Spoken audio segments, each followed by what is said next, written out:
പൂരുരുട്ടായി നക്ഷത്രക്കാർ പൊതുവെ നല്ല ഡീപ്പായിട്ട് തിങ്ക് ചെയ്യുന്നവരാണ്. എല്ലാം ആഴത്തിൽ തന്നെ ചിന്തിക്കാറുണ്ട്. ലൈഫിൻ്റെ മീനിങ് അന്വേഷിക്കുന്ന നേച്ചറാണ്. അതുകൊണ്ട് കുറച്ച് ദൈവവിശ്വാസമൊക്കെ കുറച്ച് കൂടുതലായിരിക്കും. സീരിയസ് പേഴ്സണാലിറ്റിയാണ്.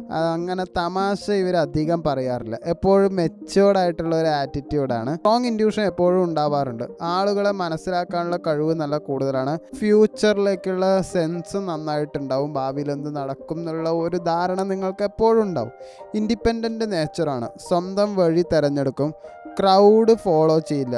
ഭൂരിപക്ഷം ആൾക്കാർ എന്ത് ചെയ്യണോ അതെന്തായാലും നിങ്ങൾ ഫോളോ ചെയ്യുകയില്ല. ആസ്ട്രോളജി, സൈക്കോളജി, സ്പിരിച്വാലിറ്റി എന്നിവയിലൊക്കെ നല്ല താല്പര്യമുണ്ട്. ഫിനാൻഷ്യൽ പാറ്റേൺ നോക്കുകയാണെങ്കിൽ പെട്ടെന്നൊരു ഉദയം ഉണ്ടാവും, എന്നാൽ പെട്ടെന്ന് തന്നെ ഡൗൺ ആവുകയും ചെയ്യും. പൈസ വന്നാലും പിടിച്ചു വെക്കാൻ നല്ല ബുദ്ധിമുട്ട് നിങ്ങൾക്കുണ്ടാവും. നിങ്ങളുടെ വീക്ക്നെസ് എന്താ വെച്ചാൽ മൂഡ് സ്വിങ്സ് ആണ്. ഒറ്റപ്പെട്ടു എന്നുള്ള ഫീലിങ്സ് എപ്പോഴും ഉണ്ടാവും. നെഗറ്റീവ് തിങ്കിങ് ടെൻഡൻസി നന്നായിട്ട് തന്നെ ഉണ്ട്. ഈ കഴിഞ്ഞ ഫെബ്രുവരി മാസത്തിൽ എന്തായാലും ഭാവിയെ പറ്റിയിട്ട് നല്ല കൺഫ്യൂഷൻ എന്തായാലും നിങ്ങൾക്ക് ഉണ്ടായിട്ടുണ്ടാവും. ജോലി മാറണമെന്നുള്ള ചിന്തയും നന്നായിട്ട് ഉണ്ടായിട്ടുണ്ടാവും. വിചാരിക്കാണ്ട് എക്സ്പെൻസ് കൂടി പോയി. ഫിനാൻഷ്യലി നല്ല സ്ട്രെസ് നിങ്ങൾക്ക് ഉണ്ടായിട്ടുണ്ടാവും. റിലേഷൻഷിപ്പിൽ ഇമോഷണൽ ഡിസ്റ്റൻസ് നന്നായിട്ട് ഉണ്ടായിട്ടുണ്ടാവും. അതുകൊണ്ട് ട്രസ്റ്റ് ഇഷ്യൂ നന്നായിട്ട് ഉണ്ടായിട്ടുണ്ടാവും. മൊത്തത്തിൽ മൈൻഡ് നോക്കുകയാണെങ്കിൽ ഓവർ തിങ്കിങ് കൂടുതലാണ്. പഴയ മെമ്മറീസ് ഇങ്ങനെ വെറുതെ ഡിസ്റ്റർബ് ചെയ്തിട്ടുണ്ടാവും. ഒറ്റപ്പെട്ടു എന്നുള്ള ഫീൽ അപ്പോഴും നിങ്ങൾക്ക് ഉണ്ടായിട്ടുണ്ടാവും. ഇനി മാർച്ച് മാസത്തിൽ അങ്ങനെ ആയിരിക്കില്ല. മാർച്ച് ആദ്യത്തെ 15 ദിവസം ഏതാണ്ട് ഇതുപോലൊക്കെ തന്നെ ആയിരിക്കും. മോട്ടിവേഷൻ നല്ല രീതിയിൽ കുറയാൻ സാധ്യതയുണ്ട്.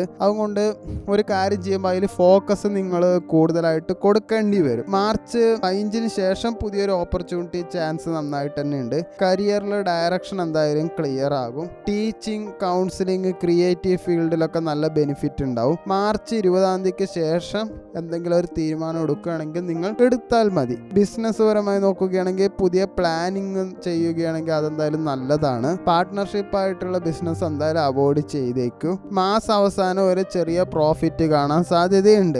സാമ്പത്തികം നോക്കുകയാണെങ്കിൽ ഫസ്റ്റ് ഹാഫിൽ നല്ല ആദ്യത്തെ 15 ദിവസം നല്ല എക്സ്പെൻസ് കൂടി വരും. അത് കൺട്രോൾ ചെയ്യണം. പരമാവധി പർച്ചേസ് ചെയ്യാണ്ടിരിക്കുന്നത് നല്ലതായിരിക്കും. ബേസിക് നീഡ്സ് മാത്രം വാങ്ങുന്നതായിരിക്കും ഏറ്റവും നല്ലത്. മാർച്ച് 22 ശേഷം ഫൈനാൻഷ്യൽ സ്റ്റെബിലിറ്റി എന്തായാലും നിങ്ങൾക്ക് ഉണ്ടാവും. കടം കിട്ടാൻ സാധ്യതയുണ്ട്. കടം ആർക്കും പരമാവധി കൊടുക്കാണ്ടിരിക്കുക. നോ എന്ന് പറയേണ്ട സ്ഥലത്തൊക്കെ നോ എന്ന് പറയുന്നതായിരിക്കും നിങ്ങൾക്ക് നല്ലത്. കടം കിട്ടിയില്ലെങ്കിൽ ചോദിക്കാനും മടിക്കാൻ പാടില്ല. റിലേഷൻഷിപ്പിൽ ആദ്യത്തെ ഫസ്റ്റ് ഹാഫിൽ ഇമോഷണലി മിസ്അണ്ടർസ്റ്റാൻഡിങ് നന്നായിട്ടുണ്ടാവും. ട്രസ്റ്റ് ഇഷ്യൂ എന്തായാലും നല്ല രീതിയിൽ അവോയ്ഡ് ചെയ്യണം. സെക്കൻഡ് ഹാഫിൽ ഇമോഷണൽ ബോണ്ടിങ് എന്തായാലും നല്ലതായിട്ട് ഇമ്പ്രൂവ് ആവും. സീരിയസ് ആയിട്ടുള്ള ഒരു കമ്മിറ്റ്മെന്റ് ചാൻസ് നിങ്ങൾക്ക് നന്നായിട്ടുണ്ട്. സിംഗിൾ ആയവർക്ക് മെച്യൂർ ആയിട്ടുള്ള ഒരു പേഴ്സൺ വഴി പ്രണയത്തിന്റെ ചാൻസ് ഒക്കെ കാണുന്നുണ്ട്. ഫാമിലിയിലുള്ളവർക്ക് എന്തായാലും കുടുംബം എന്തായാലും ആദ്യത്തെ 15 ദിവസം നല്ല രീതിയിൽ നോക്കേണ്ടി വരും.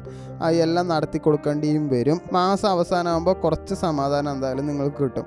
ആരോഗ്യം നോക്കുകയാണെങ്കിൽ ആങ്സൈറ്റി, സ്ലീപ്പ് ഡിസ്റ്റർബൻസ് ഒക്കെ എന്തായാലും ഉണ്ടാവും. പ്രോബ്ലംസ് എന്തായാലും ഉണ്ടാവും. മെഡിറ്റേഷനും നല്ല രീതിയിൽ ഹെൽപ്പ്ഫുൾ ആവും.